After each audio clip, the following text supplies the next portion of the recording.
Bueno, yo creo que ya podemos darle... Sí, dale paso para que vayan. Sí. Sí, bueno, ese que venga el montón a la hora. Dale pase a la sala.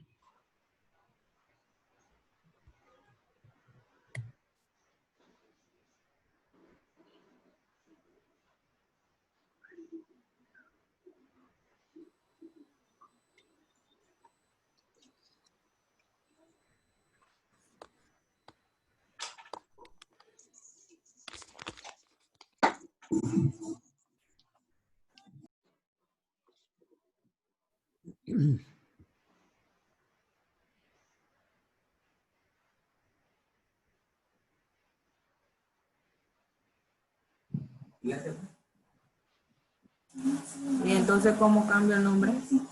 Renombran.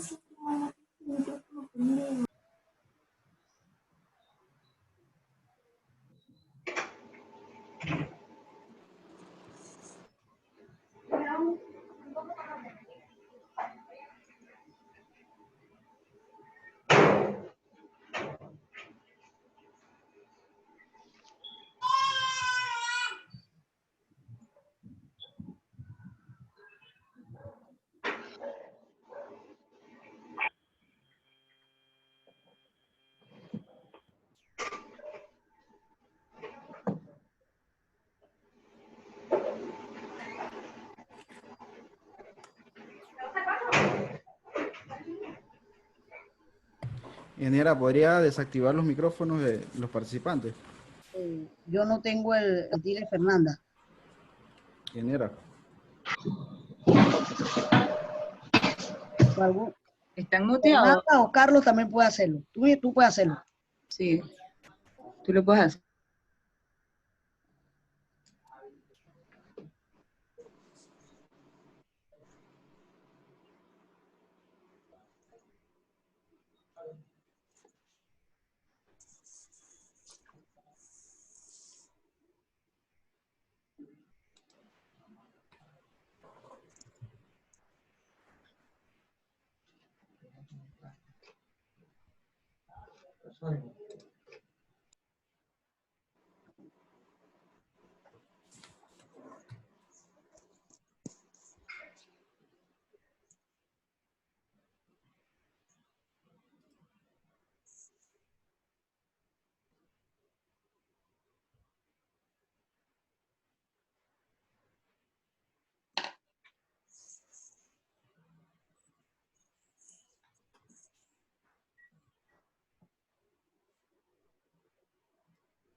Buenas tardes. Buenas tardes, ingeniero. Buenas tardes, ingeniero.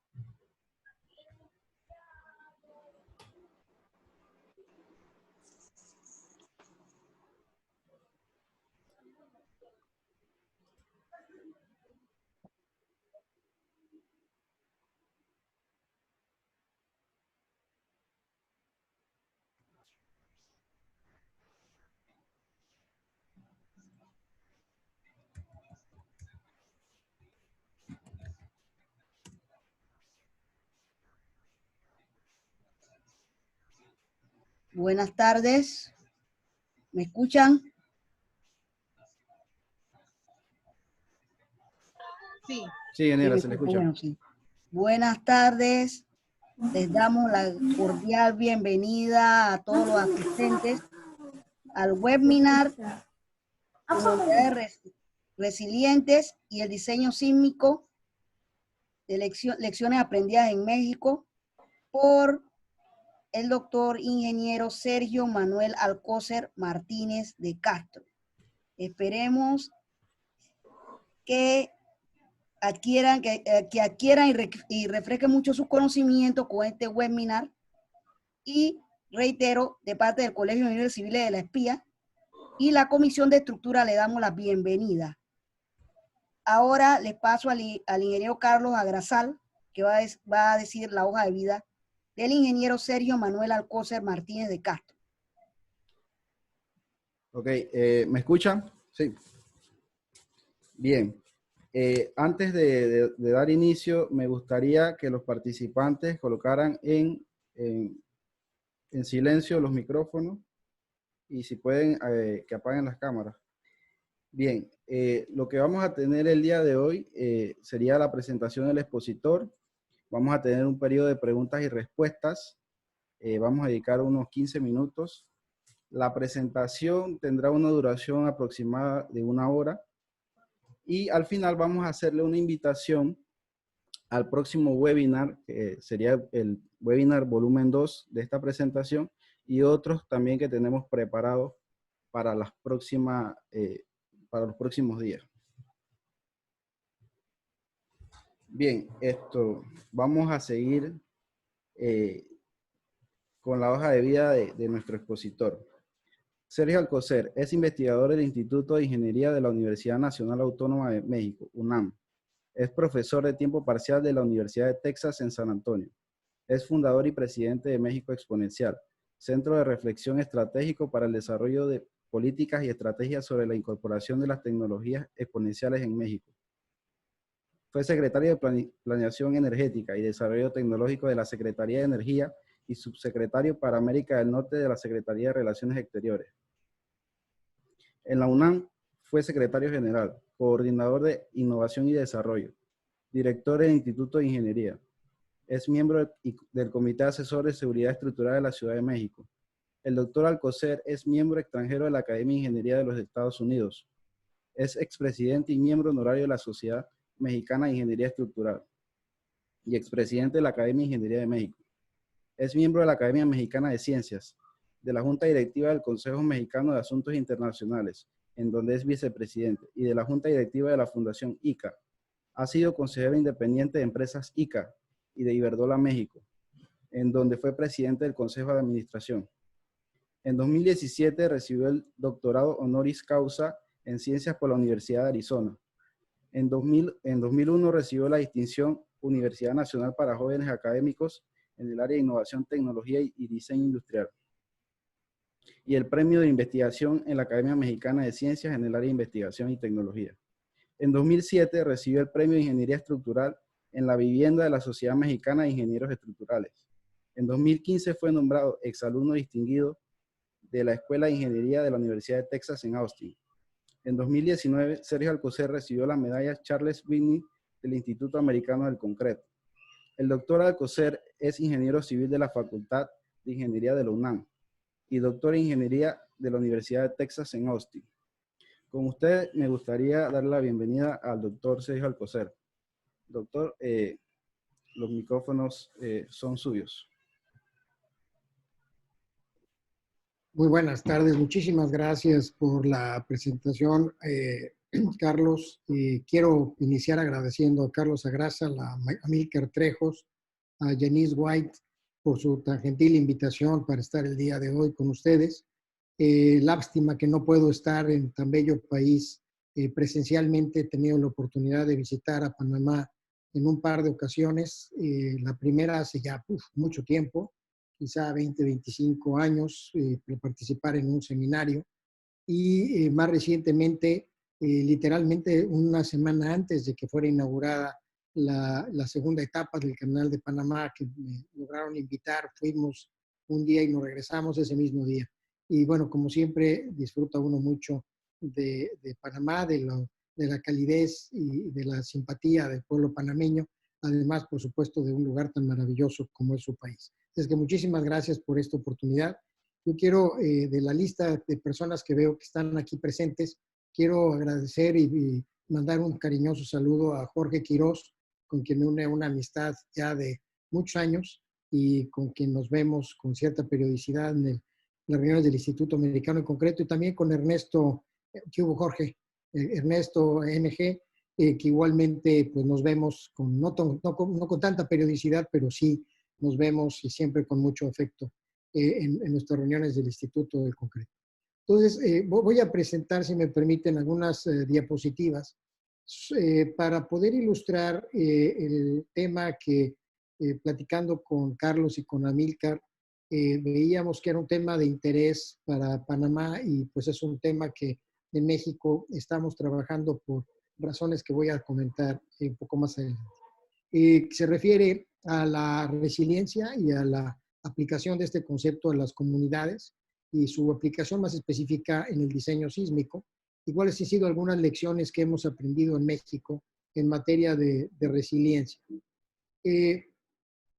Me voy a referir durante esta presentación, espero que sí se haya movido la diapositiva, en la importancia de la configuración estructural para tener un buen comportamiento ante sismos, los conceptos de resiliencia básicos, su incorporación al diseño por desempeño, su importancia de hablar de la recuperación de la funcionalidad como una expresión de la resiliencia ya a nivel de los edificios, y terminar con algunas experiencias de lo que estamos trabajando justamente en este tema en mi país. Como ustedes tal vez sepan, justamente hace 3 años, primero el 7 de septiembre y después el 19 de septiembre, tuvimos 2 sismos, uno en la zona sur de nuestro país, en los estados de Oaxaca y Chiapas, que son 2 estados que se encuentran en el Océano Pacífico. Oaxaca, un estado que lleva más o menos la tercera parte de la sismicidad de todo el país, y ese fue el del 7 de septiembre, magnitud 8.2. Pues tuvimos el 19 de septiembre un magnitud 7.1, pero mucho más cercano a la Ciudad de México, a unos 140 kilómetros de la Ciudad de México, que provocó daños en la ciudad. El otro provocó fundamentalmente daños en los estados de Oaxaca y de Chiapas. Pero algo que podemos anotar de los 2 temblores es que aquellas estructuras que cumplieron con las normas de diseño y que tenían una buena estructuración, un buen detallado, una buena construcción, un adecuado mantenimiento, tuvieron un buen desempeño. Esto nos debe de estimular el hecho de que si tenemos una buena normatividad, que se respete, que se observe y se cumplan estos propósitos de una buena estructuración, detallado, construcción y mantenimiento, el resultado va a ser adecuado en términos de su comportamiento. Pero cuando no se cumpla tenemos problemas. Es el caso de irregularidades en planta que ven ustedes aquí ilustradas mediante estos diagramas, edificios que tienen asimetrías muy claras en planta, edificios en T, en L, en U, en cruz o bien en formas complejas, que tienen un comportamiento normalmente poco favorable ante los temblores, como lo voy a mostrar enseguida. Es el caso de un edificio que se dañó en el temblor de 2017, el 19 de septiembre, en la Ciudad de México.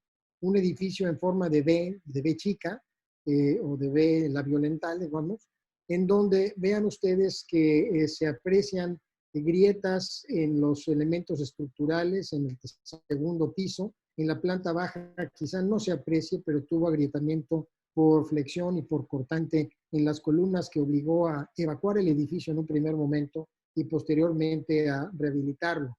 Este es un edificio, es un video muy interesante que fue tomado por un señor, Arturo Sánchez, no lo conozco, de un edificio ubicado en una esquina. No voy a quedar callado para que vean el video.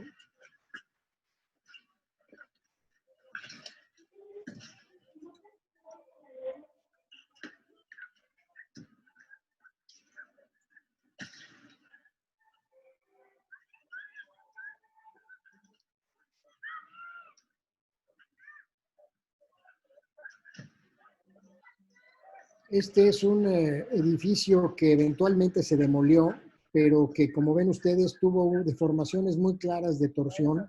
Un edificio que ya se había dañado en el temblor de 1985, que se había rehabilitado probablemente con una muy mala ejecución, y que volvió a experimentar daños, como lo aprecian ustedes, muy importantes durante este temblor. Finalmente, por presiones de los vecinos, las autoridades cedieron y finalmente demolieron este edificio, pero creo que es claro las deformaciones de torsión, cómo se presentaron y cómo generaron este daño en el edificio. Esta fotografía ilustra tristemente un colapso que se presentó, en donde lamentablemente quedaron atrapadas varias personas, también en una esquina. Yo tomé esta fotografía y estoy parado justo en la esquina de 2 calles, Gabriel Mancera hacia mi izquierda y Escocia en perpendicular hacia mi derecha. Alcanzan ustedes a ver cómo el edificio está hacia mí, hacia el que tomó la fotografía, una estructura base además de losas planas, en donde las columnas permanecieron intactas, con el desprendimiento de las columnas de las losas planas que no tienen ningún tipo de viga. Hemos visto también estructuras con irregularidades en plantas muy obvias, como edificios como este que estamos aquí mostrando en una fotografía de un dron, edificios en forma de H, dos cuerpos unidos por un corredor, que normalmente corredores que no están adecuadamente diseñados y revisados para transmitir el cortante que se genera entre los dos cuerpos y que eventualmente con un mal acoplamiento se producen daños en las alas de los edificios, como la que se ve aquí. Este es el caso de un edificio que resultó severamente dañado. Eventualmente se tuvo que no solamente que evacuar, sino que rehabilitar. El agrietamiento importante que ven ustedes aquí, muy destacado, es en muros divisorios que se colocan en México para rellenar los huecos o los vanos de los marcos de concreto o de acero, y que gracias a que se colocaron para este temblor, pues permitieron incrementar la resistencia y la rigidez y salvar muchos edificios. También hemos visto irregularidades en elevación, particularmente en el caso de México. Tenemos este de aquí de planta baja inusualmente alta o nivel inferior, flexible o poco resistente, en donde se aprecia un cambio en el sistema estructural de los pisos superiores con respecto a la planta baja. Normalmente la planta baja resuelta a base de marcos de concreto y en la planta alta o las plantas altas con marcos de concreto con muros de relleno. Esto hace que las deformaciones se concentren en la planta baja y si esta no está diseñada para ello, pues colapse. También hemos visto la interrupción de elementos verticales resistentes o bien concentración de masa o de rigidez en ciertos edificios. Aquí les voy a mostrar un video de un edificio en donde no se alcanza a apreciar porque esto ocurrió adentro, pero se retiraron varios muros en la estructura por interés de los vecinos en hacer más grande una recámara, porque la estancia comedor-sala fuera más amplia, qué sé yo. Y finalmente esto contribuyó a que el edificio tuviera una respuesta bastante mayor de la que hubiese tenido si se hubiese mantenido el diseño original del edificio. Este edificio no colapsó, se tuvo que demoler, eran 4 edificios, se demolieron 2 de ellos, otro más se tuvo que rehabilitar. Yo tuve la oportunidad de visitar esos 2 que se tuvieron que quedaron en pie y uno de los cuales se tuvo que rehabilitar de manera importante, y justamente pude constatar cómo de un departamento a otro, de un piso a otro, se habían eliminado los muros. Vean ustedes cómo las concentraciones de desplazamientos en los entrepisos produce las fallas o el desprendimiento de muros de fachada como el que se apreció en este video. En estas fotografías se muestra de manera muy elocuente el caso de un edificio en la izquierda antes del temblor. Estas son fotografías tomadas de Google Maps, de Google Street en este caso, en donde la planta baja era una planta baja abierta para ser utilizada como acceso al edificio y como estacionamientos. Y después del temblor, pues cómo quedó el edificio con ese piso de planta baja totalmente perdido debido a la falla por cortante de los elementos de concreto, con columnas de concreto, que eventualmente propiciaron la caída del edificio como cuerpo rígido. También hemos visto, esta es otra fotografía de edificios con muros divisorios en la parte superior, severamente dañados. El edificio de la izquierda ya se los había yo mostrado. Este es otro similar, aunque no es exactamente igual, pero vean ustedes que la estructuración es muy similar, en donde la planta baja está únicamente resuelta por elementos de concreto, aquí de cierto tamaño robusto, pero en algunos edificios francamente con columnas muy pequeñas. En algunos otros edificios vimos casos todavía más dramáticos. Es el caso de un edificio que sobrevivió al colapso del vecino. Este predio que ven ustedes aquí a la izquierda está tapiado. Existía un edificio de Coquimbo que lamentablemente colapsó en el temblor de 2017. Se salvaron los 2 edificios vecinos, pero este de la esquina todavía, además de tener la planta baja flexible, como claramente se observa, era un edificio en la esquina con los muros opuestos a los de la fotografía, totalmente cerrados. Entonces, además de tener la planta baja flexible, tenía torsión o excentricidades importantes en planta, y además tenía huecos o cubos de luz en el interior que lo hacían con una irregularidad muy significativa. Este edificio no colapsó, probablemente porque la calidad de la construcción fue ligeramente superior a la del vecino, pero estuvo a punto, sin duda, de haber colapsado. Este es el caso de edificios. En la foto de la izquierda es también una fotografía tomada por un dron. De nuevo, vean el caso de edificios a base de cuerpos unidos por corredores. Esencialmente son edificios de uso habitacional en donde se tiene cada uno de estos cuerpos corresponde a uno o dos departamentos y las escaleras pues están justamente alojadas en este corredor que las integra. Pues no solamente tenemos la irregularidad en planta, sino también la tenemos en elevación, como se alcanza a ver en la fotografía de la derecha. Aquí ya es una fotografía que tomaron mis estudiantes, ya habiendo intervenido la planta flexible. Se alcanzan a apreciar en el lado izquierdo ya algunos contraventeos que se han colocado con objeto de rigidizar ese entrepiso y corregir las deficiencias que se tenían en estos edificios.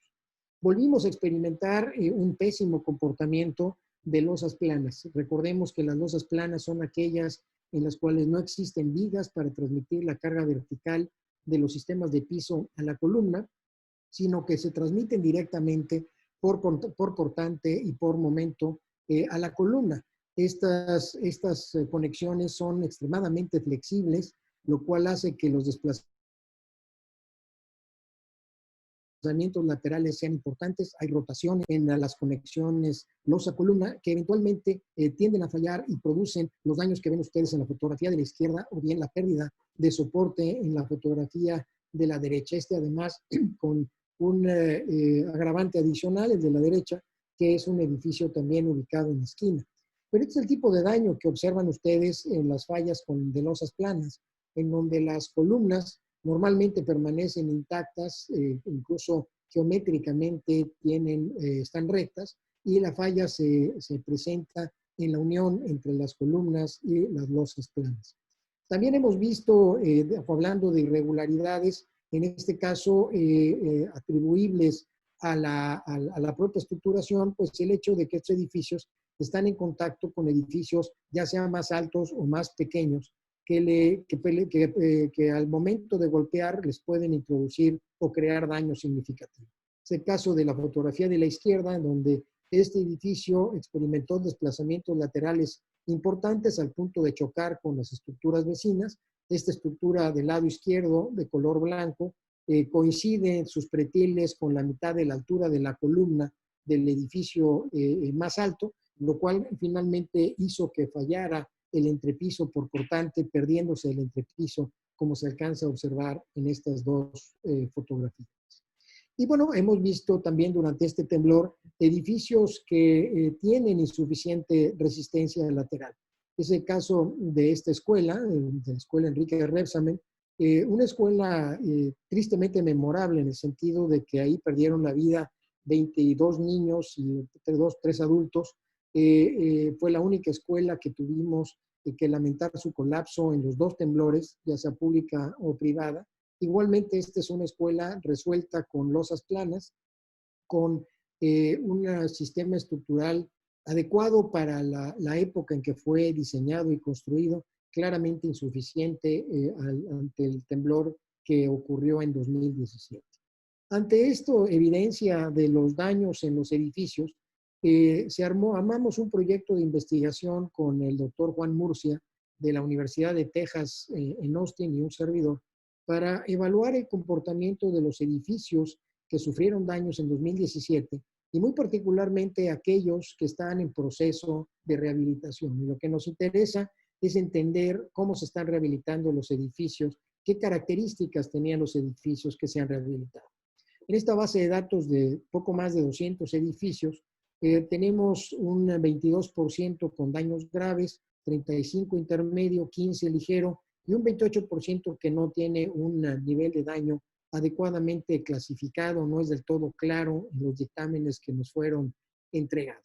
Llama la atención que casi la mitad, 40%, tuvieron alguna inclinación. Recordemos que la Ciudad de México está ubicada o se desplanta en lo que fueron antiguos lagos que existían durante la conquista de los españoles. De hecho, los españoles fueron quienes decidieron desecar estos lagos, y es actualmente lo que es la Ciudad de México, con un suelo extremadamente blando y con un contenido de agua muy significativo. Bueno, finalmente tenemos, como dije, un 40% de edificios con inclinación, con daños en cimientos, con asentamientos diferenciales y con daños en columnas y muros, así como en elementos estructurales que son proclives a dañarse debido a los desplazamientos laterales. Si ven ustedes los daños más graves, que son las barras azules y los intermedios, las barras anaranjadas, ocurren fundamentalmente en edificios anteriores a 1976. En 1976 tuvimos un nuevo reglamento. Anteriores a 1985, en esta serie de edificios. Y vean ustedes cómo cambia drásticamente el número de edificios dañados, tanto con daño grave o intermedio, en aquellos que fueron construidos o diseñados a partir de las experiencias del temblor de 1985. Pero más importante que eso, para los fines de esta plática, es el efecto de las irregularidades. Vean ustedes cómo las irregularidades que se refieren a, por ejemplo, tener entrantes y salientes grandes, más del 20% de la dimensión en planta, que es la barra amarilla, esta barra que ven ustedes aquí, o la barra verde, que se refiere a planta baja libre o planta baja flexible. Ven ustedes cómo los daños más severos, graves e intermedios, se concentran en aquellos edificios que tenían mayores irregularidades. Ya sea que tuvieran entrantes o salientes mayores del 20% en planta, que tuvieron planta baja flexible, que tuvieron losa plana, si es que consideramos a la losa plana como una irregularidad o como una deficiencia en términos del sistema estructural seleccionado, o bien que fueron propensos a un golpeteo. Pero si nos concentramos en irregularidades, vean ustedes cómo no hay irregularidades importantes en términos de número de edificios con daño ligero, o bien incluso con aquellos que no están bien clasificados, lo cual nos llama la atención el hecho de que edificios irregulares van a tener una mayor probabilidad de sufrir un comportamiento más inadecuado, un comportamiento menos favorable. Esto es un tema a conversar con nuestros colegas arquitectos para convencerlos, y con este tipo de evidencias me parece que podríamos tener un buen caso de que edificios con irregularidades no se convierten en edificios más funcionales, no son edificios más bellos, o a lo mejor sí, pero cuando menos no son más eficientes desde el punto de vista de la resistencia de un sismo. Igualmente en esta gráfica, vean ustedes cómo la mayor parte de los daños estuvieron concentrados en las barras verdes, están en donde se representan los muros de mampostería, fundamentalmente mencionados son muros de relleno, muros diafragma, que ocupan los vanos de marcos de concreto.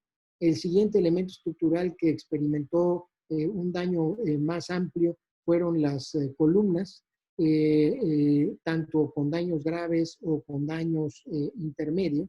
Y esto pues asoció a aquellos edificios con plantas bajas libres, losas planas o bien con configuraciones irregulares. Entonces, pues una de las primeras lecciones a las que tenemos que llamar a cuenta es el tema de la irregularidad. Y por otro lado están los daños asociados a los elementos no estructurales, en donde fundamentalmente los daños en los elementos no estructurales están concentrados en los acabados, que representan estas barras grises claro que están casi al frente, en las fachadas, en los daños en los muros divisorios, como ya lo he mencionado, y también en los cubos de elevadores y cubos de luz. De nuevo, en los cubos de elevadores y cubos de luz se presentan los daños debido a las propias irregularidades de los edificios, de tener estos cubos en posiciones asimétricas, lo cual hace que haya concentraciones de desplazamientos, de esfuerzos que conducen a daño, o bien que los cubos sean demasiado grandes en términos de su dimensión en planta, y esto hace que igualmente el edificio responda con deformaciones inelásticas aún para relativamente intensidades bajas de los temblores. En general, en 2017 aprendimos muchas cosas en México. Yo quisiera destacar lo que está aquí marcado en color verde, que es la necesidad de contar con un programa o un plan para incrementar la resiliencia de la comunidad, en este caso de la Ciudad de México, y entendido esto como mejorar la capacidad de respuesta de una comunidad para recuperar la funcionalidad de la comunidad. Y esto es justamente la definición que ha desarrollado el Instituto Nacional de Estándares y Tecnología de los Estados Unidos, el NIST, en donde han definido la resiliencia como la capacidad de una organización, no de una infraestructura, no de un edificio, sino de una organización, de recuperar su funcionalidad básica de una manera oportuna, es decir, en el menor tiempo posible, después de un evento natural que resulte dañino. Puede ser una inundación, puede ser un huracán, o en este caso estamos hablando de los sismos. Es importante aquí que si aceptamos esta definición, pues estemos claros que la resiliencia es un atributo de una organización, es decir, de un vecindario, de una colonia, de una ciudad, de un país, no es un tema de los edificios. Está centrado fundamentalmente en recuperar la funcionalidad de los edificios, no en su seguridad, es decir, parte de la base de que los edificios tendrán la suficiente seguridad para no colapsar y que se debe de diseñar para que entonces se pueda recuperar la funcionalidad después de este evento natural en un plazo determinado, tal que se mida entonces a lo largo del tiempo y, como dije, centrado en peligros naturales. Normalmente nosotros como ingenieros estamos acostumbrados a hablar de daño y es así como cuando elaboramos o trabajamos en un proyecto, elaboramos un diseño, pues le comunicamos al dueño del edificio cuál es el daño esperado en caso de que ocurra el sismo de diseño que marcan nuestras normas. Y bueno, pues nosotros normalmente diremos que pues, se experimentarán grietas de cierto tamaño, o bien que los elementos estructurales que tendrían más daños de manera significativa pues serán, no sé, las vigas y quizá los muros, etc. Esto es correcto en cuanto a que tiene una aplicación a nivel de los edificios. Pero cuando hablamos de una comunidad, no hablamos en términos de daño, sino hablamos de que la comunidad sea viable, es decir, que tenga la posibilidad de sobrevivir y desarrollarse a lo largo del tiempo, lo cual tiene implicaciones en términos de su seguridad y de la economía, que sea una comunidad estable en donde los avances no se pierdan, sino que sean avances que se vayan incrementando con el tiempo, lo cual implica de nuevo la economía y la capacidad de reocupar aquellos espacios que se hayan dañado, por ejemplo, por un desastre, un sismo. Y por otro lado, una comunidad que sea resiliente, como lo he mencionado, con la capacidad de recuperar la funcionalidad. Esto implica esta recuperación, que es, digamos, la palabra clave que permite relacionar a la resiliencia de las comunidades con el daño de los edificios. Lo que queremos es que estos edificios se recuperen en su funcionalidad en el menor tiempo posible. En esta gráfica se presenta lo que sucede cuando ocurre un sismo. Tenemos una cierta funcionalidad o un cierto nivel de servicio. Una vez que ocurre el temblor, que es en este caso en esta abscisa marcada con T de sismo, hay una pérdida de la funcionalidad o nivel de servicio. También hay una pérdida del valor de la propiedad, producto de los daños que ocasiona el sismo. A lo largo o a partir de la ocurrencia del sismo, hay una serie de etapas en las cuales se empieza a recuperar la funcionalidad del edificio hasta que finalmente logramos recuperar una funcionalidad mínima que nosotros pues consideremos que sea la suficiente para que ese edificio, esa instalación se pueda ocupar de nuevo. En el caso de una escuela, por ejemplo, pues nos interesa que su funcionalidad sea tal que se pueda ocupar como albergue. Implica entonces que los baños estén en un adecuado funcionamiento, implica que si hay cocinetas, pues igualmente las tengan, que el suministro de energía eléctrica y de agua esté garantizado. Tal vez no nos interesará recuperar la funcionalidad al 100% de la biblioteca, ya que no se va a utilizar la biblioteca en esos momentos, pero sí nos va a interesar que sean suficientemente seguros los salones de clase, que una vez retirando las bancas, pues se van a utilizar como albergue. Entonces, esa funcionalidad mínima hay que establecerla con anticipación para que entonces podamos fijar cuál sería este tiempo de la recuperación de la funcionalidad, a partir del cual podemos ocupar el edificio, no obstante que a lo largo del tiempo se siga mejorando, se siga recuperando el resto de la funcionalidad, hasta finalmente alcanzar la funcionalidad original o incluso una mejor capacidad de funcionalidad. Esto se expresa para fines de reglamentos de construcción en guías o en planificaciones como la que muestro aquí. Este es un ejemplo que han desarrollado en los Estados Unidos para la planificación de una comunidad resiliente, en donde vean ustedes que ante la ocurrencia de un cierto peligro, lo que nosotros queremos es que las instalaciones críticas, centros de operaciones, hospitales, en fin, se recuperen en un 90% el mismo día de la ocurrencia de la emergencia o del desastre. En el caso de la vivienda, pues no nos preocupa recuperar el 90%, sino hasta las primera 1 o 4 semanas en algunos casos, el caso, perdón, de los comercios, el caso de las escuelas, quizá entre las 4 u 8 semanas, en el caso de hoteles hasta las 8 o 12 semanas, y mucho más adelante, por ejemplo, el caso de salas de conferencias y de eventos, pues que no nos interesa que en los primeros días recuperemos su funcionalidad, sí recuperarla, por ejemplo, en los siguientes 3 meses a la ocurrencia de esta emergencia. Naturalmente, una tabla como esta, que es indicativa, pues dependerá de las características de la comunidad, las características de la población y lo que la población espera de su infraestructura y de sus edificios. Si, por ejemplo, las escuelas, como le sucede a México, no sé cómo es el caso de Panamá, pero las escuelas son utilizadas como albergue en caso de una emergencia, pues no esperaríamos a recuperar su funcionalidad del 90% en 4 u 8 semanas, sino probablemente estemos hablando de que en los primeros días, 1 a 3 días o quizá 1 a 4 semanas, tengamos recuperada el 90% de funcionamiento de las escuelas por eso. Por otro lado, puede ser el caso de que si requerimos espacios muy grandes para fines de albergues, pues a lo mejor las salas de conferencias y de eventos en esa comunidad son espacios que deben de recuperarse rápidamente por esa función de albergue. De nuevo, no esperaríamos que este 90% se alcance en los 4 o 24 meses, sino que esto se alcance mucho más pronto debido a este tipo de función. Entonces, cuando hablamos de la recuperación de un edificio en términos de la planeación hacia la comunidad, tenemos que reconocer el tipo de uso que estamos anticipando que ese edificio tenga una vez que se haya recuperado, ya sea que recupere la funcionalidad original o que incluso tenga una funcionalidad adicional, como el caso que acabo de mencionar de los albergues. Cuando hablamos de resiliencia, no es un diseño cumpliendo un reglamento, no se trata nada más de adoptar un reglamento y con eso se convierte en resiliente una comunidad, no es nada más el diseño basado en desempeño o la rehabilitación. Todas estas son buenas ideas, pero no necesariamente es lo que implica la resiliencia.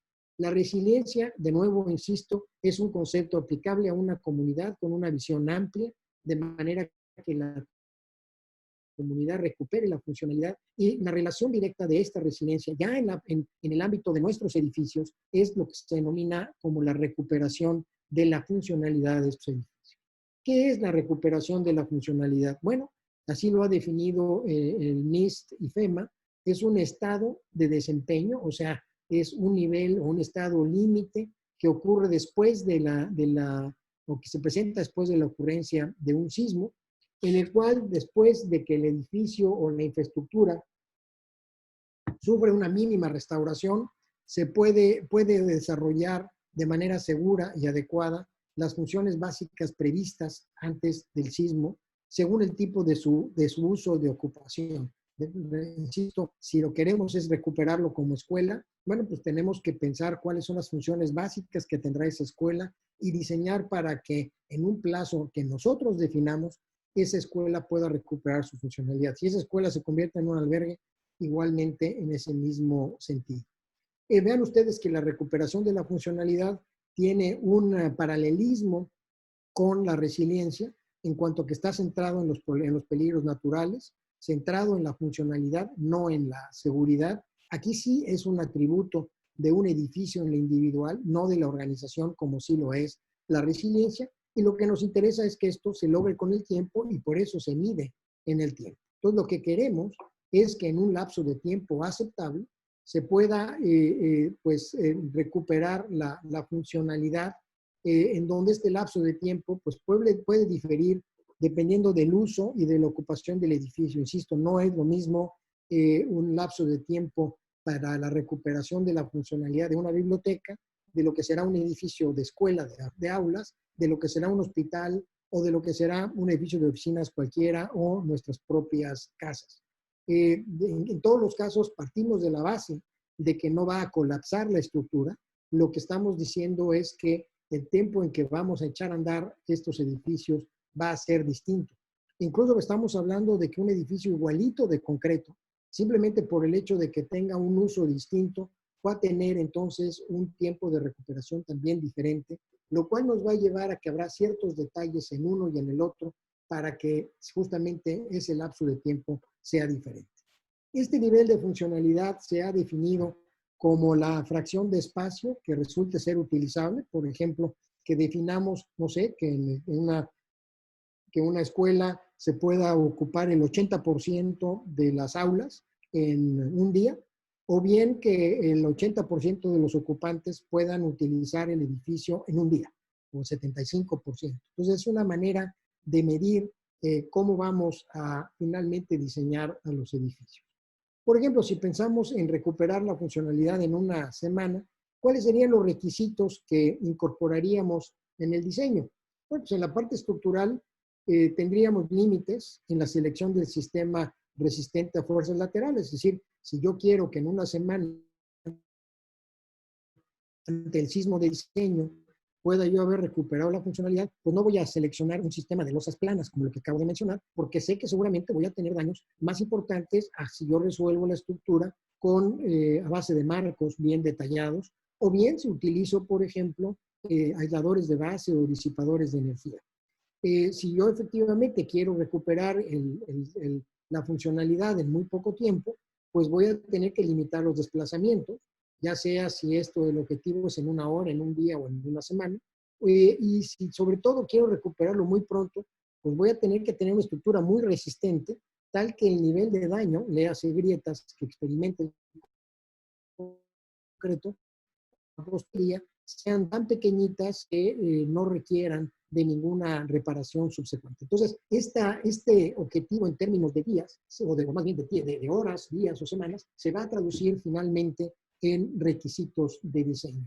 Esto en la parte estructural. En la parte no estructural, pues estaríamos hablando de lo mismo. Si yo necesito que mis elementos no estructurales no sufran daño y que pueda recuperar su funcionamiento en una hora, pues necesito que mis elementos no estructurales estén adecuadamente contraventeados, estén adecuadamente sujetos, para que no experimenten ningún tipo de deterioro y daño, para que en una hora se pueda recuperar la función. Lo mismo pasa con los contenidos críticos o bien los servicios públicos. Si yo quiero recuperar de nuevo la función hospital y pierdo el suministro eléctrico, pues de nada me sirvió haber diseñado el hospital para que tuviese un buen comportamiento si la utility, la empresa de servicios públicos, en este caso energía eléctrica, falla en el suministro. Por eso cuando hablamos de comunidades, no hablamos de edificios aislados, sino hablamos de una manera holística de todos los servicios y edificios, infraestructura que interactúan para que la comunidad funcione. ¿Cómo esperaríamos que la normatividad en este sentido evolucione? Bueno, pues imaginen ustedes que yo quisiera que un edificio fuera reparable en un cierto tiempo.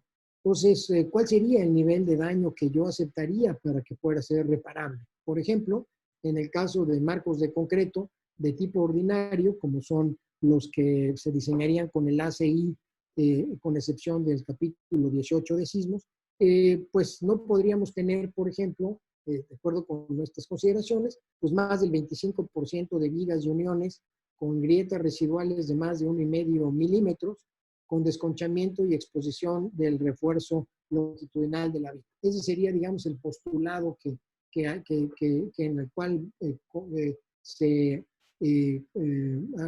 pues se llegaría por parte de un consenso. Y pues el punto es cómo logramos traducir esto a un criterio de diseño para que en la curva de esfuerzo-desplazamiento, pues esta zona gris sea la zona reparable, claramente alejada de la zona de prevención de colapso, muy cercana a condiciones de servicio en donde básicamente no hay daño, como lo sabemos, son unos cuantos grietas, pero en este caso estamos aceptando que hay un cierto daño que pueda ser reparable rápidamente para que se pueda recuperar el funcionamiento. Ahora bien, ¿cómo relacionamos el diseño por recuperación de la funcionalidad o un diseño, llamemos por resiliencia, con el diseño por desempeño? Hagamos un recuento del diseño por desempeño. En una curva cortante basal desplazamiento, si nosotros nos limitamos a que la estructura no exceda los desplazamientos asociados a estos puntos rojos que están aquí marcados, pues nosotros esperaríamos que el comportamiento de la estructura esté dentro de la rama elástico lineal de comportamiento tal que su agrietamiento sea prácticamente nulo. Esto implica que se diseñarían las estructuras con la suficiente resistencia y rigidez para que estos desplazamientos estén acotados al intervalo elástico. Si por otro lado yo acepto un desplazamiento ligeramente mayor, esto se va a traducir en ciertas grietas. Espero que se alcancen a apreciar pequeñas fisuras que ocurren en estos segmentos de muros de mampostería y algunas fisuras en los propios vidrios. Prácticamente ocurriendo esto en el intervalo elástico lineal ligeramente después de la fluencia. Puedo yo diseñar entonces para el sismo de diseño tal que ocurra este nivel de daño. Yo le puedo decir al dueño, pues vas a tener grietas del orden de 1 milímetro, 2 milímetros, no necesariamente las tendremos que reparar de manera inmediata, las puedo reparar con el tiempo y es una reparación muy sencilla. Pero por otro lado, si yo acepto que se diseñe el edificio para un sismo todavía más raro que en su ocurrencia, pero que va a ocasionar daños como los que ven ustedes aquí, agrietamiento por tensión diagonal en los segmentos de muro entre las ventanas, propios daños en las ventanas, pues sí, voy a echar mano de la capacidad de ductilidad, de la capacidad resistente de toda la estructura, pero esto me va a conducir a mayores daños. Y bueno, y si aún más todavía espero mayores daños en la estructura sin llegar al colapso, puedo incluso partir o puedo suponer que parte del pretil se va a desprender y voy a tener un agrietamiento muy severo en el resto de la estructura. ¿En dónde encajaría el diseño de donde el estado límite o el estado de desempeño o sísmico sea la recuperación de la funcionalidad? Pues va a estar alrededor de estos dos primeros, en donde si yo deseo que la recuperación de la funcionalidad sea de unos cuantas horas, seguramente estaré hablando del primer caso, si es de unos cuantos días del segundo caso, aunque si por otro lado me interesa o no me interesa mucho el tiempo y puedo recuperar la funcionalidad en, no sé, 6 meses, pues a lo mejor sí puedo diseñar para entonces cualquiera de las dos condiciones que se encuentren abajo. Entonces, lo que se trata de relacionar en este diseño, considerando la resiliencia por recuperación de la funcionalidad, es cómo es la relación entre el comportamiento de la estructura ante los sismos y el tiempo que nos tomaría su recuperación. Esta es la famosa tabla que seguramente muchos de ustedes han visto, que desarrolló la Asociación de Ingeniería Estructural de California en 1995 en un documento que se llama Visión 2000, que es la base del actual diseño por desempeño, en la cual en las filas se señala el nivel de peligro sísmico, sismos que ocurren muy rara vez, ocasionalmente o frecuentemente, y cuál es el tipo de daño o comportamiento que yo esperaría obtener del edificio. Por ejemplo, yo espero que siempre esté operable el edificio. Bueno, pues para sismos frecuentes, pues esto es para estructuras de ocupación común, digamos nuestras viviendas. Para estructuras críticas, como es el caso de una central de bomberos, pues es una estructura que debe de permanecer funcionando incluso para los sismos más raros que se puedan presentar o con un periodo de retorno más amplio. En todo caso, no voy a esperar que colapse ninguna de las estructuras, por eso no está previsto que arriba de esta diagonal se presente ningún comportamiento, porque son comportamientos desfavorables.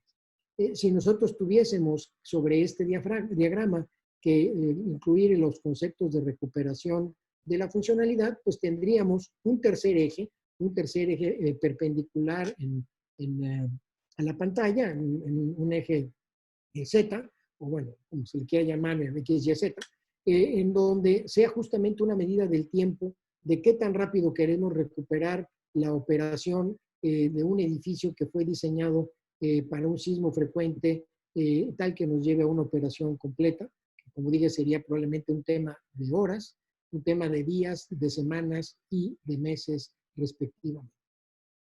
En estos diseños por desempeño, el papel del ingeniero estructural pues es el de establecer diferentes opciones que sean viables para el sistema y la configuración estructural. Aquí recuerdo el tema de la configuración estructural, es decir, se requiere que el ingeniero trabaje de la mano del arquitecto para hacerle ver al arquitecto la importancia de la configuración estructural y reducir estas irregularidades que tanto he mencionado. Por eso es importante que desde el inicio de la concepción del proyecto arquitectónico, en la medida de lo posible, los ingenieros estructurales estén colaborando con los arquitectos. Estas opciones viables incluyen no solamente a los elementos estructurales, sino también a los elementos no estructurales y su contenido.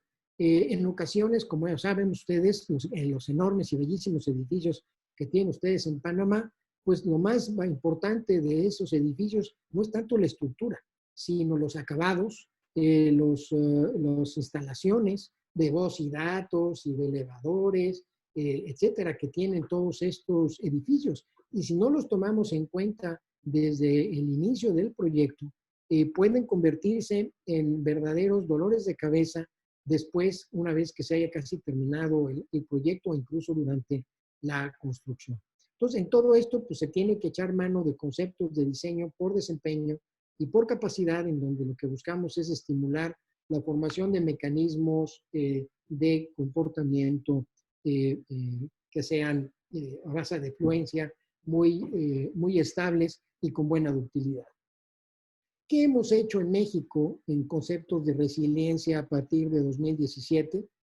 Pues el primer esfuerzo, que no necesariamente reconoce a la resiliencia como de manera explícita, pero ya va con un cierto sentido en esa dirección, fueron el desarrollo de estas normas para la rehabilitación sísmica de edificios de concreto que se dañaron por el sismo del 19 de septiembre. Así se llaman las normas. Vean ustedes que hablan primero de rehabilitación sísmica, o sea, no se pueden utilizar para otra cosa, de edificios de concreto porque son los que en su gran mayoría se dañaron el 19 de septiembre de 2017. Inicia con, bueno, un capítulo de definiciones y demás, un capítulo de evaluación. Este capítulo es importante porque nos permite identificar el nivel de daño y poderle asociar este nivel, el nivel de daño a una magnitud de daño y consecuentemente en términos de la magnitud de daño poder asociar a un cierto tipo de medidas de rehabilitación se dicen. Estamos tratando de relacionar con esto el nivel de daño de los edificios con las estrategias de rehabilitación que se deben de utilizar. En el capítulo número 3 se detallan estas estrategias de rehabilitación. Se inicia con una descripción y una serie de requisitos sobre el apuntalamiento, rehabilitación temporal y demolición. Este es un tema que frecuentemente no se le presta atención. Se hacen apuntalamientos o arriostramientos temporales muy poco pensados, no diseñados, que pues pueden convertirse en un dolor de cabeza también durante la construcción de la rehabilitación. Cuando se empiecen a quitar elementos dañados, se empiecen a sustituir por nuevos elementos.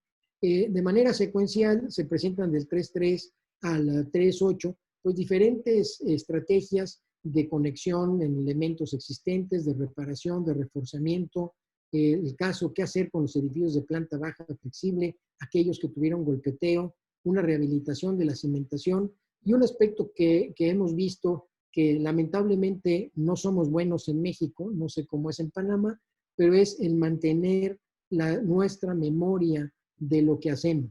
Por eso es importante que las memorias de cálculo estén bien desarrolladas, tengan contenidos mínimos, tengan buenas explicaciones, porque en un futuro, si este edificio es revisado, evaluado y eventualmente rehabilitado por alguna consideración, pues es importante tener la información de cómo fue construido, diseñado este edificio. Y un último capítulo sobre construcción, supervisión y control de calidad. Aquí hago énfasis porque, al menos en México, hay un excesivo énfasis, perdón en la repetición de mis conceptos, hay un excesivo énfasis en el análisis de los edificios. Nuestras normas de sismos piden análisis ahora no lineales, paso a paso, y poca atención se le presta a la calidad de la construcción, a la calidad de la supervisión y del control de calidad. Finalmente, los edificios van a responder como fueron construidos, no como fueron analizados. El edificio no sabe cómo fue analizado, pero sí sabe, cuando ocurre un temblor, las deficiencias de su construcción. Y el sismo las va a encontrar. El sismo no va a encontrar las deficiencias en el análisis, va a encontrar las deficiencias en la construcción de los edificios, y por eso es tan importante hacer énfasis en eso. Como parte también de la respuesta de 2017, la jefa de gobierno actual solicitó la creación o conformación de un comité científico asesor sobre sismos, que bueno, me pidió dirigir, y yo estoy encabezando este comité científico, que tiene por objeto opinar y proponer estrategias para reducir el riesgo sísmico e incrementar la resiliencia sísmica de la Ciudad de México. Como parte de estos trabajos, hemos planteado la necesidad de contar en la ciudad con una ley de edificación e infraestructura urbana. Esto que puede resultar como que bastante obvio que existe una ley, la realidad es que en la Ciudad de México tenemos un reglamento de construcciones que data de los principios del siglo pasado, 1920, cosa del estilo, es el primer reglamento formal, y que está en términos jurídicos, depende de dos leyes, ninguna de las cuales realmente incluye los conceptos básicos de una seguridad de edificación o de infraestructura, no incluye la distribución de las responsabilidades, atribuciones y sanciones para todas las partes que colaboran en el desarrollo de un edificio o de infraestructura. Justamente lo que queremos hacer con esta ley es elevar a ese rango estos temas que acabo de mencionar y dejar que el reglamento toque los aspectos de detalle que fácilmente se pueden modificar, se pueden ir adecuando con el tiempo. ¿Cuál es la calidad o la realidad de la calidad de la construcción de la industria mexicana, de la industria de la construcción mexicana? Pues es esta. Yo no sé cómo es en Panamá, pero sí nos encontramos, no digo que todo sea así, pero sí nos encontramos con una mala colocación del concreto, con barras de refuerzo, pues, que alguien se equivocó en el cadenamiento donde se deben de colocar y después se tienen que doblar, barras de refuerzo en paquetes tal que pues es prácticamente imposible pensar que va a haber adherencia entre las barras y el concreto, y consecuentemente se podrá desarrollar el esfuerzo especificado de fluencia de las barras, estribos mal doblados, de nuevo aquí son elementos de borde de muros que están doblados al acero de refuerzo mal anclado o francamente excentricidades totalmente fuera de norma. Y bueno, esto nos ha hecho pensar si realmente estamos cumpliendo con nuestra función social como ingenieros, de resolver y atender los problemas, sobre todo con criterios de seguridad, durabilidad, sustentabilidad, funcionalidad e integridad. Pues bueno, lo que hemos aprendido es que tenemos que enfocar a la seguridad estructural no únicamente como un tema de diseño, no como un tema de análisis estructural, sino tenemos que enfocarlo desde un ámbito más amplio, desde todo el ciclo de proyectos, en donde tenemos que, desde la planeación hasta la demolición, atender cada uno de los aspectos que tienen un impacto en la seguridad estructural. ¿Tiene un impacto en la seguridad estructural la supervisión? Por supuesto que sí. ¿Tiene un impacto en la seguridad estructural el mantenimiento durante la operación? Por supuesto que sí. Si no logramos entonces generar incentivos que promuevan la seguridad, la habitabilidad, calidad, oportunidad, con apoyo de la normatividad y la tecnología, no estaremos atendiendo el problema adecuadamente. Hemos aprendido que la sociedad es cada vez más exigente con el desempeño estructural. Es una sociedad cada vez con una menor capacidad de recuperarse de grandes pérdidas. No solamente nos pasa a nosotros, nos pasa a los propios japoneses que tienen, por supuesto, un estado de desarrollo muy distinto al de México. Y esto nos debe de motivar a reflexionar sobre los niveles de desempeño que están implícitos en las normas y nuestros reglamentos.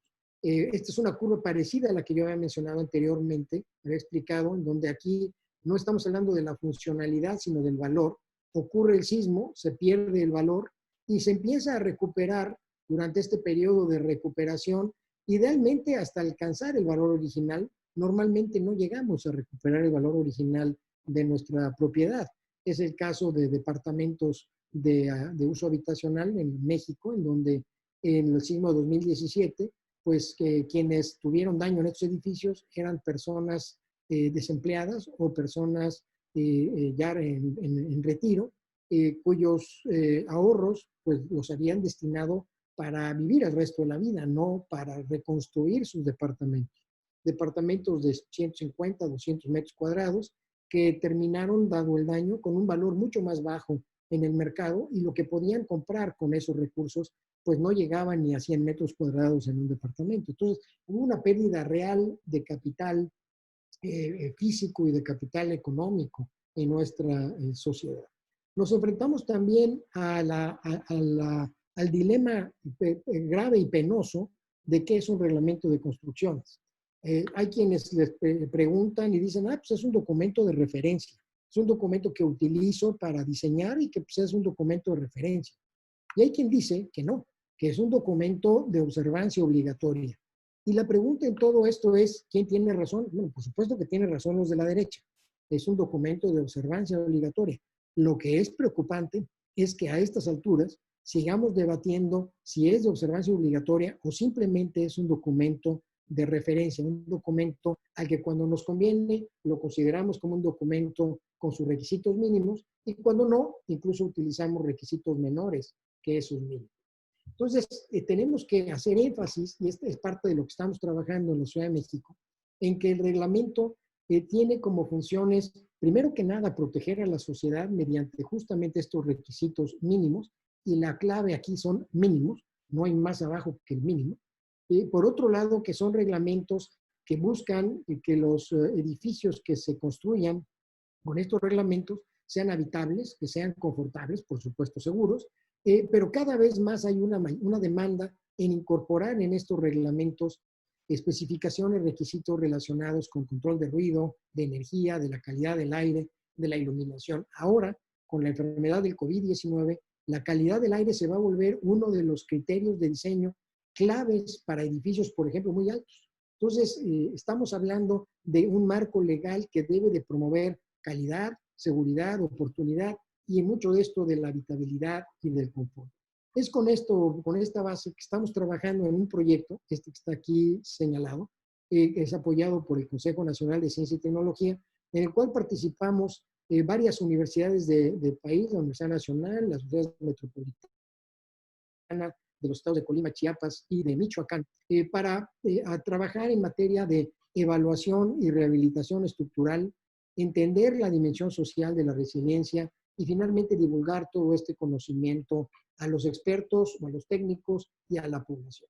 Estamos trabajando en el desarrollo de normas, guías y manuales de evaluación posísmica y de evaluación de edificios para fines de rehabilitación. Todo esto pensando o teniendo en mente que la capacidad de recuperación de la funcionalidad de los edificios en un cierto tiempo, es decir, una resiliencia detrás de esto.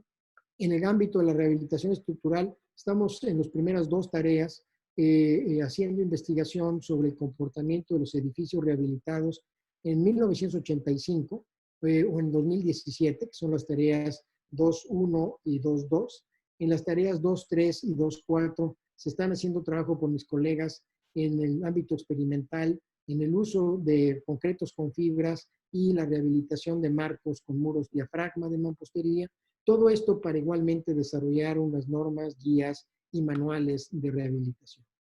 En el tema 3, una de mis colegas, la doctora Velázquez, está trabajando en entender desde el ámbito social cuál es la percepción del riesgo, cómo construye la población el concepto de riesgo, cuál es el daño aceptable de una comunidad. Y no es lo mismo una comunidad en la Ciudad de México que una comunidad en la zona rural en una zona rural deprimida, socioeconómicamente limitada, frente a ciertos barrios, digamos, de clase media, media alta en la Ciudad de México. Entonces, esto hay que entenderlo, porque los reglamentos de construcción no pueden ser parejos en función de estas expectativas y de esta capacidad de respuesta. Y luego, finalmente, pues tenemos el tema 4 de divulgación y de difusión. En todo esto estamos hablando de normas, guías y manuales que tengan un componente innovador. Queremos ir más allá de lo que los actuales reglamentos y normas de construcción permiten y dar un paso hacia adelante, sobre todo haciendo mucho énfasis en el aspecto constructivo. Implica interactuar con muchísimos actores, gobiernos estatales, sociedades técnicas, cámaras, asociaciones, constructores, etcétera, etcétera, y desarrollar un conjunto amplio de productos cuyo sí tema o núcleo central sean las normas, guías y manuales, pero en el transcurso pues desarrollaremos bancos de información, fichas, ideas de costos de rehabilitación, seminarios, etcétera, etcétera. Por ejemplo, en tarea 1.1 estamos trabajando en una definición de metodologías de evaluación para que se puedan aplicar antes de la ocurrencia de un temblor o bien ya cuando ocurrió un temblor, para poder definir niveles de daño y niveles de vulnerabilidad para que con esa información se pueda tomar la decisión de cómo rehabilitar, y dentro de esa decisión de cómo rehabilitar está el tema de la recuperación de la funcionalidad. Estamos trabajando con edificios instrumentados que tenemos en diferentes partes del país, sobre todo en la Ciudad de México, en entender su comportamiento y de ahí derivar algunas reglas para fines de análisis.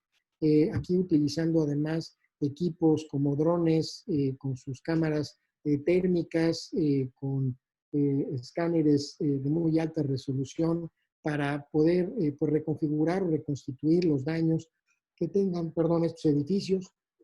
Hemos trabajado en algunos borradores ya de las normas que serán de evaluación y rehabilitación de estructuras existentes.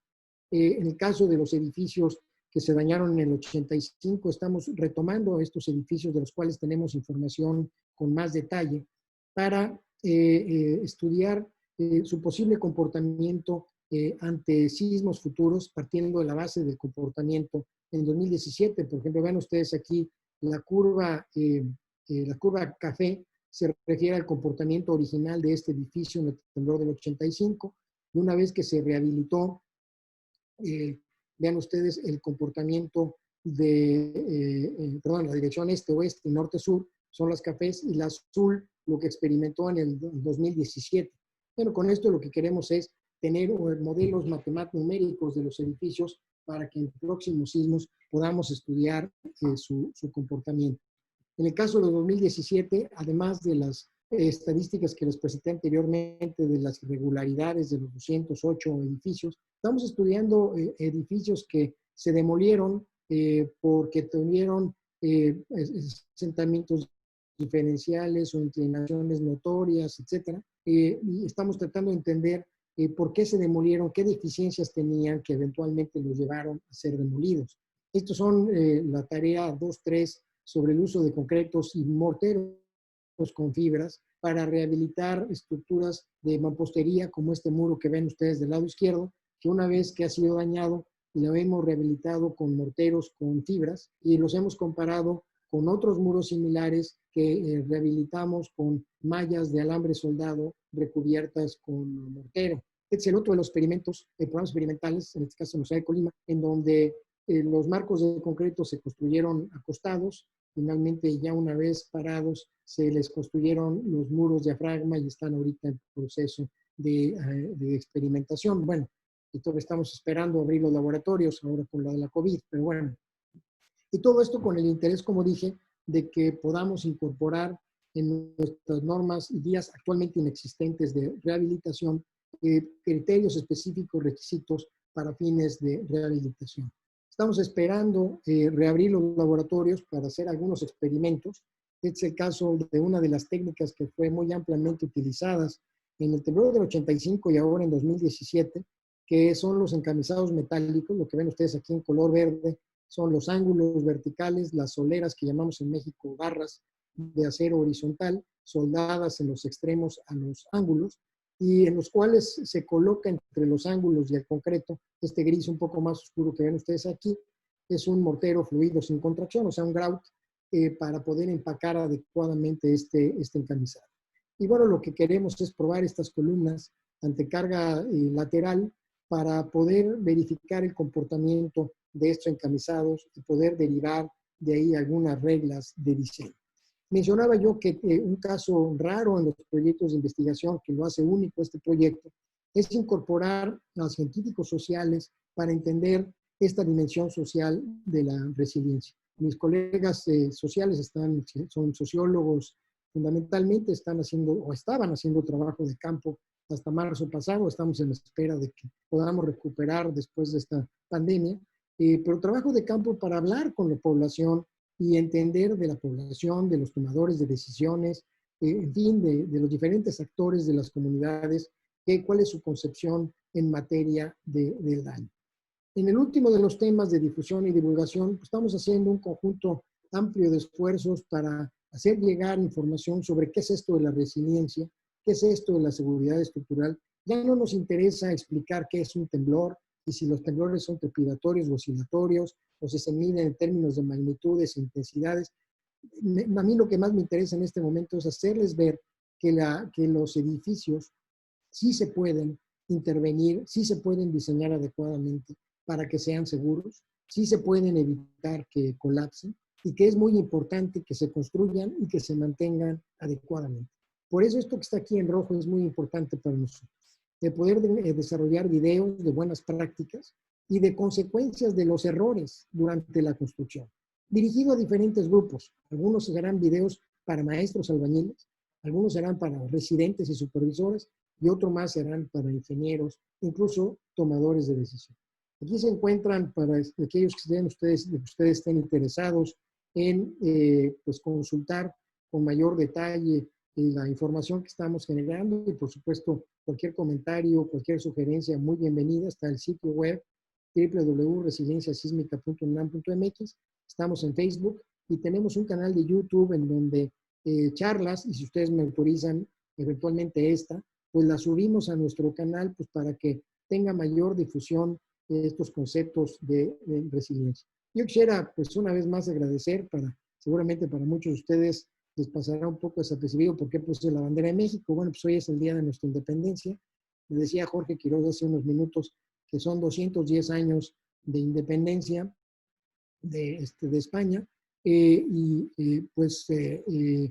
para nosotros pues es un día pues muy importante, por supuesto, para el país, y bueno, pues tener la oportunidad de compartir con ustedes esta conferencia el día de hoy pues ha sido igualmente para mí muy satisfactorio. Pues con esto termino mi presentación, una vez más agradeciendo al Colegio de Ingenieros Civiles de Panamá por su gentil invitación, y me había pedido Carlos que señalara qué veríamos dentro de unas semanas en el siguiente webinar. Pues vamos a platicar acerca de las escuelas. Tenemos un proyecto derivado de estos temas que yo he presentado sobre el comportamiento sísmico de escuelas en México. Hemos pues hecho diferentes esfuerzos, por un lado, de levantamiento de información en campo, mediciones de vibración ambiental en diversos edificios, estudios de gabinete para definir el comportamiento estructural de estos edificios. Estamos trabajando en la modelación y el estudio detallado de prototipos. Hemos desarrollado métodos de evaluación rápida para escuelas. Recientemente terminamos una guía de rehabilitación sísmica de escuelas que incorpora requisitos mínimos para el análisis, diseño, construcción y supervisión de escuelas, según lo que tengo entendido, se lo quieren anunciar mañana o pasado en la Presidencia de la República como un esfuerzo de que se haya hecho de rehabilitación. Ya veremos si eso ocurre o no. Yo esa parte política no he estado metido, pero bueno, lo que les quiero decir es que en la siguiente charla pues hablaré de estos temas a la luz de lo que pasó en los temblores de 2017, y bueno, pues yo espero que que pasen la voz y que nos acompañen en la fecha que el Colegio de Ingenieros Civiles de Panamá y la SPIA y la Comisión de Estructuras pues lo anuncien. Y pues creo que con esto termino mi charla y muchísimas gracias.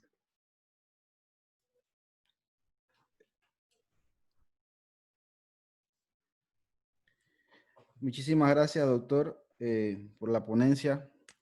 Vamos a pasar al periodo de preguntas y respuestas. Amílcar, si nos ayudas. Sí, cómo no. Tenemos unas preguntas que nos han hecho llegar al chat. Muchas gracias, doctor, por la presentación. Excelente, la verdad.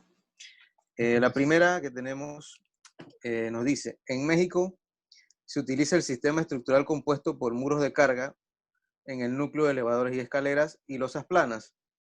Acá le llamamos chair walls, que fue el sistema típico utilizado en Panamá por mucho tiempo. ¿Qué tienen del comportamiento de este tipo de sistemas en las investigaciones que han utilizado, que han hecho? Los edificios que han mostrado mayor deficiente comportamiento resueltos a base de losas planas son edificios que no tienen muros ni de concreto ni de mampostería.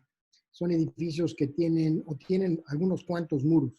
Esto hace que ante las demandas sísmicas, los desplazamientos laterales sean importantes debido a la propia flexibilidad de la estructura y esos desplazamientos se traducen en daño en las conexiones con su consecuente pérdida de capacidad lateral, incluso vertical, el funcionamiento de las columnas dentro de las losas o a través de las losas. Actualmente las normas de concreto prohíben el utilizar, bueno, no lo prohíben, pero es prácticamente prohibido por los requisitos tan estrictos el uso de losas planas con columnas. Entonces estamos obligando a la solución que usted menciona de incluir algunos muros que restrinjan los desplazamientos laterales y eso implicará necesariamente utilizar muros de concreto. No será suficiente utilizar muros de mampostería. Entonces esta solución de tener muros en los núcleos de elevadores, núcleos de escaleras, seguramente es la solución que estaremos viendo cada vez más si es que se siguen utilizando losas planas. Doctor, en ese mismo sentido, los edificios que colapsaron con este sistema de losas planas, quisiera preguntarle si necesariamente eran edificios que tenían normas de diseño anteriores a normas sísmicas, principalmente, o si se daba el caso de que algunos edificios nuevos, digamos por errores constructivos o errores en el diseño, se plasmaron bajo ese criterio, ¿no? Un mal criterio.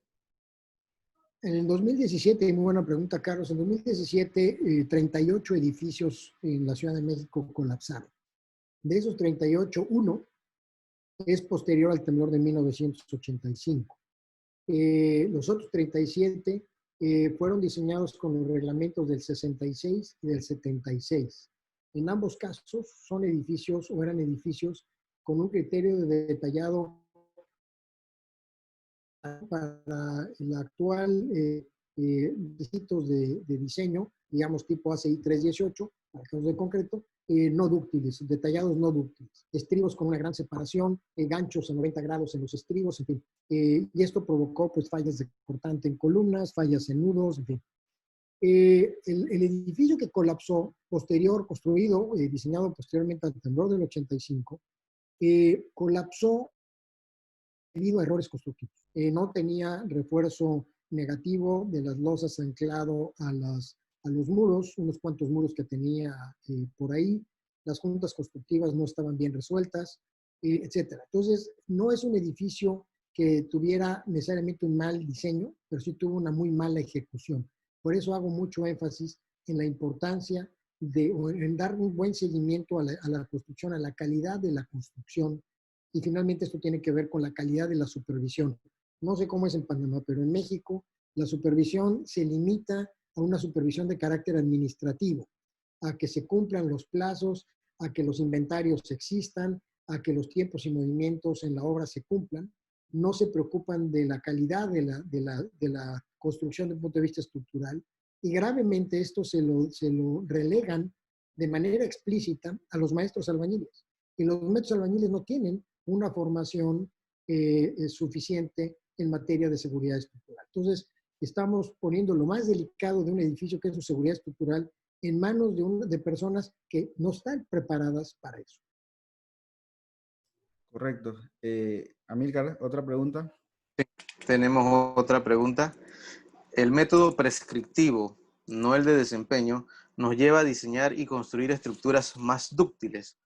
Se diseñan los elementos estructurales para esta ductilidad, pero ¿cómo queda la resiliencia de la estructura con solo este tipo de análisis? No, es una muy buena pregunta. La realidad es que nuestros edificios actualmente, salvo aquellos que diseñamos como estructuras importantes, para las cuales normalmente aplicamos un factor de importancia de 1.5, de 1.3, y para las cuales entonces podemos suponer que van a tener menos daño y consecuentemente van a tener una capacidad de recuperación de su funcionalidad más pronta.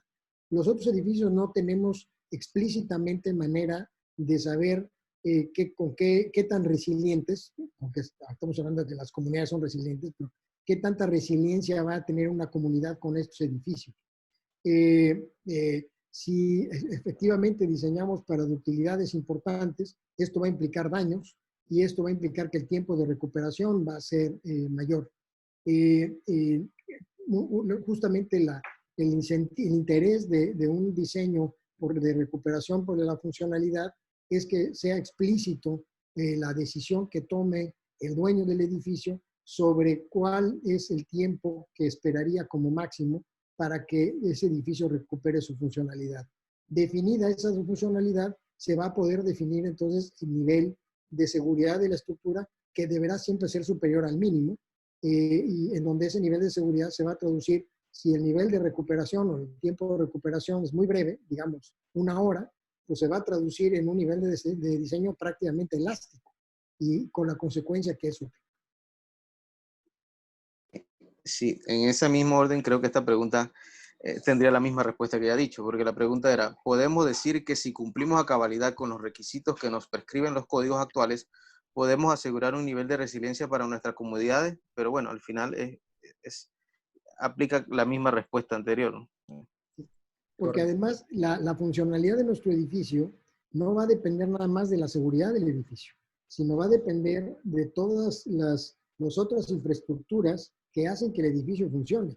Yo puedo diseñar mi hospital para que se recupere la funcionalidad en 1 hora, pero si yo no soy atento a que el suministro de energía eléctrica, que no controlo yo, que sí controla la oficina de utilities, digamos, la empresa que genera energía eléctrica, no me suministra la energía eléctrica de manera constante durante esa primera hora, de nada sirvió que mi edificio esté diseñado para que lo recupere en 1 hora. Entonces, no es un tema nada más del edificio, sino es un tema de la comunidad.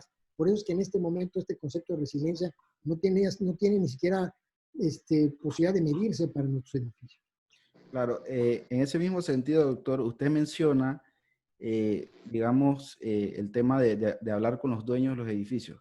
Muchas veces los proyectos son de carácter privado y otros de carácter público. En ese sentido, el gobierno sería como el dueño de estos edificios cuando son hospitales, obviamente, o cualquier otro tipo de edificio institucional. El gobierno después de estos sismos, digamos, establecido ciertos criterios en función a este tema de resiliencia. Es decir, por ejemplo, a incorporar sistemas de protección sísmica a los proyectos, aisladores, disipadores.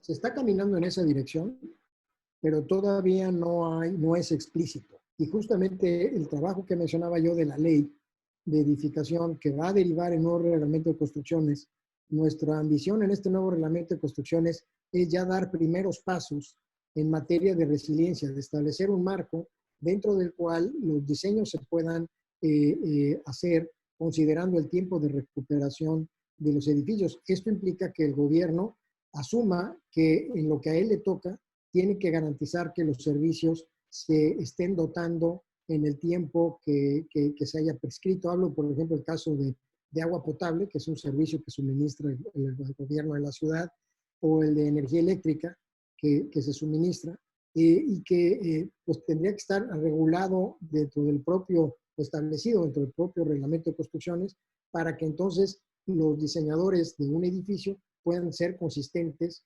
sabiendo que se va a recuperar el fluido eléctrico en esa zona, invento en una hora, pues no tiene sentido diseñar un edificio para que se recupere en un minuto. O sea que cuando menos tiene que hacerlo de una hora porque es lo que va a pasar con el tema de la energía eléctrica. El caso de la energía eléctrica fue un asunto bastante grave porque nos olvidamos de la energía eléctrica, es la infraestructura más importante en este momento. En este momento, literal, con la enfermedad del COVID-19, gracias a la energía eléctrica estamos viendo, ¿no? Si no tuviéramos energía eléctrica, pues no habría manera. Pero también, gracias a la energía eléctrica, tenemos agua potable, porque todo se bombea. Entonces, si nos falla la energía eléctrica, aun cuando no se hayan roto las tuberías, de nada nos sirve tener a las tuberías en buen estado. Lo que nos pasó en la Ciudad de México en 2017 fue un conjunto de fallas muy desafortunadas de transformadores eléctricos que estaban colocados en postes y que se desprendieron porque no se habían mantenido adecuadamente y no se había revisado la sujeción de esos transformadores. Entonces, estamos hablando de resiliencia. Las soluciones verdaderamente, en muchos casos, son muy sencillas. En este caso es poner tornillos y tuercas. Sí, acá tenemos otra consulta, un comentario, pero bueno, nos lo hace llegar como pregunta. Basado en la experiencia de las investigaciones y observaciones acerca del comportamiento de las estructuras bajo la acción del sismo, ¿cree usted que las normativas deben ser más rígidas en cuanto al diseño de la planta baja de los edificios? Me imagino que tomando en cuenta de los edificios que tienen piso suave en el primer nivel. Es una muy buena pregunta y la respuesta para muchos de mis colegas es que deberían de prohibirse las plantas bajas flexibles. Si ustedes revisan la normatividad en Japón, es prácticamente imposible construir un edificio con planta baja flexible. Y mis colegas diseñadores que padecen el diseño de estos edificios, a la conclusión a la que han llegado es que hay que eliminar la planta baja flexible. O hay que poner reglas dentro de las normas y reglamentos tan estrictos que sea imposible diseñar plantas bajas flexibles. Cualquier detalle, cualquier mala calidad del detallado de la construcción, a pesar de que se analice bien el edificio, va a conducir a daños inadecuados en el edificio. Yo me atrevo a decir una cosa. Por definición, cualquier edificio está mal analizado. ¿Por qué? Porque no va, me refiero sobre todo ante sismo, el sismo para el cual estamos analizando no se va a presentar en la vida útil del edificio, ni en términos de su contenido de frecuencias, de su magnitud, de su duración. Sabemos que tiene una cierta forma espectral, en este caso, y que es un envolvente de lo que puede ocurrir, pero no es exactamente el sismo que va a ocurrir. Lo que sí sabemos que va a ser determinante es cómo se construyó. Y eso sí tenemos nosotros el control de cómo podemos y debemos de construir. No tenemos control de cómo va a ser el sismo.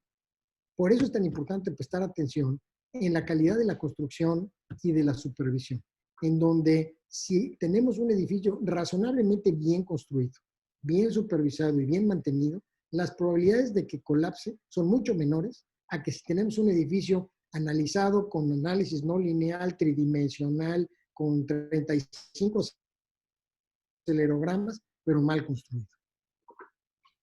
Interesante conclusión, doctor. En ese mismo sentido, sé y he escuchado que en México, a raíz del tema de las irregularidades, y como usted lo mencionó, que es un tema importante, se está trabajando en un reglamento para arquitectos para regular el tema de la normativa. ¿Qué nos puede decir sobre eso?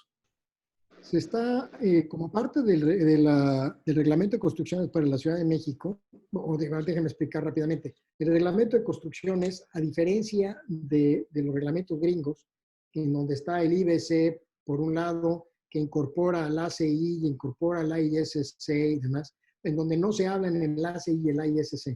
En nuestro reglamento tenemos un cuerpo que es reglamento, que establece los conceptos básicos de la seguridad estructural, y debajo de este reglamento tenemos un conjunto de normas que se interaccionan, a veces no virtuosamente, son temas que hay que ir mejorando, pero en donde tenemos una norma de concreto, una de mampostería, una de viento, una de sismo, una de cimentación, etc. En donde se autorreferencian unos a otros. Una de estas normas es la de proyecto arquitectónico. Y justamente estamos en proceso de revivir el grupo de trabajo que elabore una norma de proyecto arquitectónico en donde lo que queremos es que se haga énfasis en la regularidad de los edificios, y en donde además tengamos conceptos que sean aplicables a edificios de varios niveles, de varias alturas. Ustedes lo deben de padecer en Panamá. En el caso nuestro tenemos una superficie mínima que debe de ocuparse para cubos de luz. Pero eso funciona bien para edificios de 6, 7, 8 niveles. Pero edificios de 40 pisos como los que tienen ustedes, pues ese porcentaje sería pues, prácticamente medio edificio, ¿no? O sea, no sería factible poderlo realizar. Entonces necesitamos actualizar las normas y por eso estamos trabajando en una nueva norma de proyecto arquitectónico en donde sí queremos hablar como dije, de regularidades en planta y en elevación. Entiendo que esa misma norma está siendo elaborada con arquitectos para arquitectos, ¿no? O sea, ellos están tomando un papel importante en autorregularse. El comité está formado por 10 personas, de los cuales 7 son arquitectos, 3 son ingenieros, y los arquitectos tienen experiencia en proyecto arquitectónico, en control de calidad, en supervisión, en fin, tienen diferentes experiencias. Entonces, pues va a ser un proyecto o una norma, espero yo que sea una buena norma, ya veremos qué pasa. Tenemos otra consulta aquí. ¿Es la resiliencia de nuestras comunidades una responsabilidad solo de ingeniero, arquitecto y constructor? ¿Cómo involucramos a los demás actores de la sociedad? Usted mencionó en su disertación que están los sociólogos, población, tomadores de decisión. ¿Fue complicado que tomaran esa acción o ha sido poco fácil? Yo debo decirle que estamos en proceso. Yo no quisiera generar una expectativa de que ya logramos hacer esto. La verdad es que estamos en proceso apenas. No es fácil porque los sociólogos, nuestros colegas científicos sociales, tienen esta idea de que los desastres se construyen. Para nosotros los ingenieros, los desastres ocurren porque hay eventos naturales que causan estos desastres. Ellos tienen cierta razón en decir que las vulnerabilidades no son las de los edificios, sino que la vulnerabilidad del edificio es un reflejo de las condiciones socioeconómicas, culturales de una población. Si una población tiene los recursos económicos, tiene un suficiente desarrollo educativo, pues probablemente va a tener edificaciones de mejor calidad que aquellos que no, que terminan siendo autoconstrucciones con materiales muy pobres. Entonces, en ese sentido, si esa estructura es vulnerable, lo es también porque la condición socioeconómica de esa población es vulnerable. Entonces, o las hace vulnerables. Entonces, hay que entender los lenguajes de los dos, pero lo más importante en todo esto es, creo yo, que los ingenieros tenemos que preguntarle a la población finalmente qué es lo que quiere la población de sus edificios y no asumirlo como parte de los reglamentos de construcción. Y sobre todo, como se mencionaba por algunas de las preguntas, en estos reglamentos de tipo prescriptivo. En México tenemos el gran dilema, como seguramente ocurrirá en otros países, de si adoptamos un criterio de diseño por desempeño o mantenemos el prescriptivo. El criterio de diseño por desempeño parte de que los ingenieros y arquitectos involucrados tengan el suficiente nivel de preparación para poder echar mano de ciertas herramientas para análisis y diseño por desempeño. Eso no cualquier ingeniero y arquitecto lo hace. Si ustedes hablan con ingenieros en Estados Unidos, del lado de la costa de California, les voy a decir que sí, que eso cualquier ingeniero lo hace. Nada más que si ustedes se van del otro lado de los Estados Unidos, se van a dar cuenta que no cualquier ingeniero le entiende al diseño por desempeño. Bueno, lo mismo nos está pasando en México. Entonces, cuando mis colegas de la norma de sismos quieren avanzar y pedir cosas extraordinarias, no se dan cuenta que el común denominador de la práctica de diseño y construcción de la Ciudad de México es bastante regular.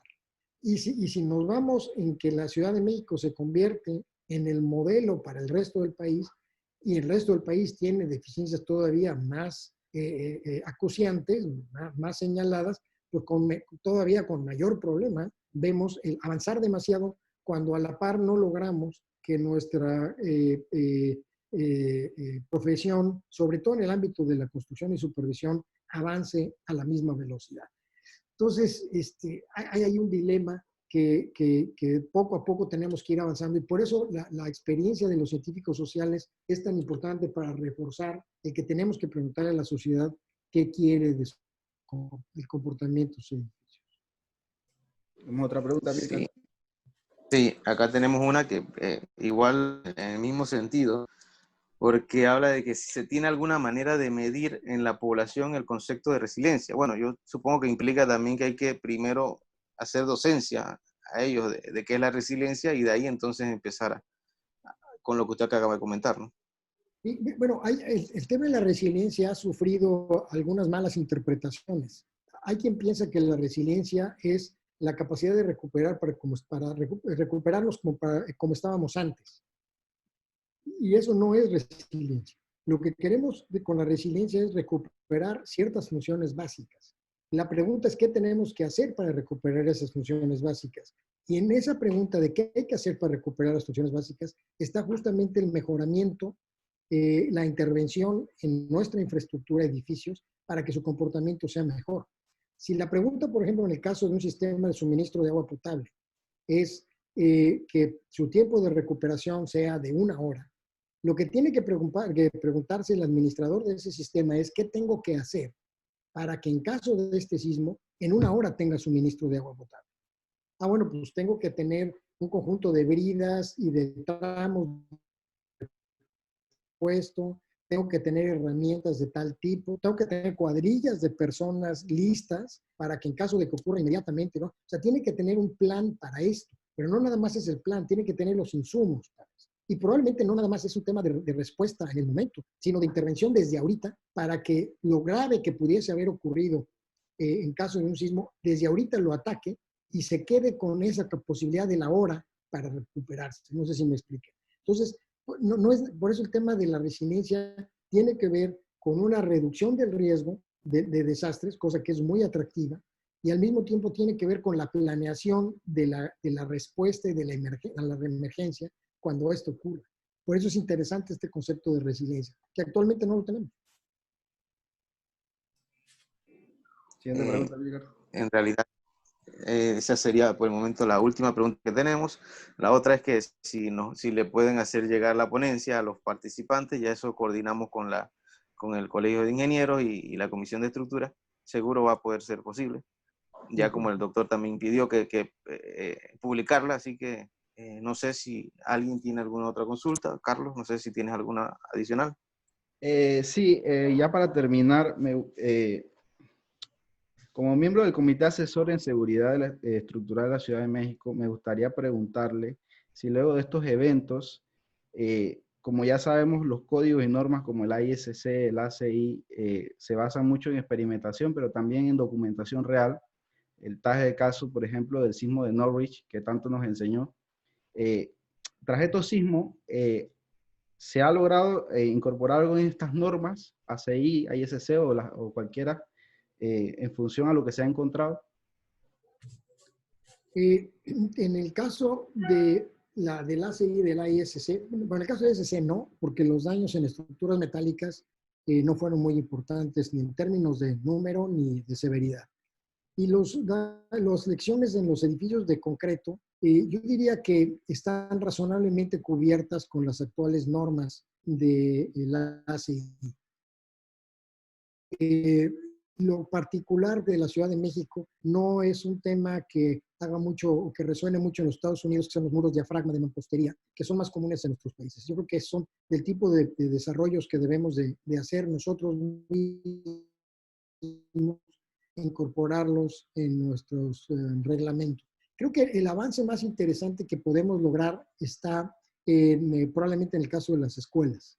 Primero porque hubo cerca, como lo voy a presentar dentro de unas semanas, más de 12,000 escuelas que resultaron dañadas con diferentes niveles de daño, en donde se han ensayado diferentes técnicas de rehabilitación y en donde tenemos muchos más miles de edificios que, si bien no se dañaron en este sismo, se podrán dañar en otros que vengan. Y entonces, el poder desarrollar una metodología robusta para evaluar, para rehabilitar y para ahí sí diseñar con un criterio de resiliencia las escuelas tendrá sentido. Y esto puede servir de ejemplo para otros, no ejemplo en el sentido sino de exposición, sino de referencia para otros países que tengan problemáticas similares. Yo creo que es más bien ese tipo de edificios por tipo los que pueden ser más interesantes por estudiar como tal y que se han documentado, ¿no? Bueno, creo que podemos continuar ya. Voy a compartir la pantalla para finalizar. Ya usted lo mencionó y básicamente es invitarlos a todos a la siguiente sesión, que sería tentativamente para el 14 de octubre, en este mismo horario, 6 de la tarde.